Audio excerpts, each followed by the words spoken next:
Place the robot vacuum upside down on a flat surface.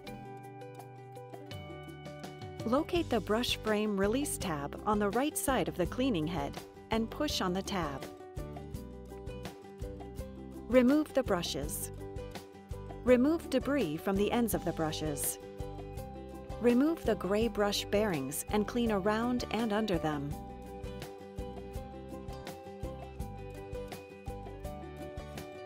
Clean the green shaft of each brush.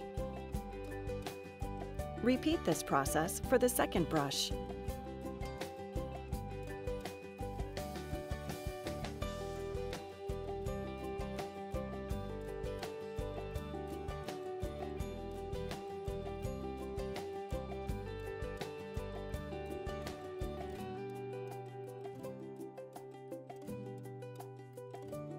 Replace the bearings onto each brush.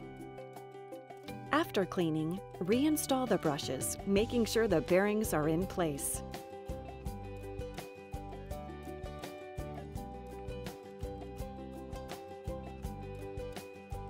Secure the brushes by lowering the brush frame until it snaps into place.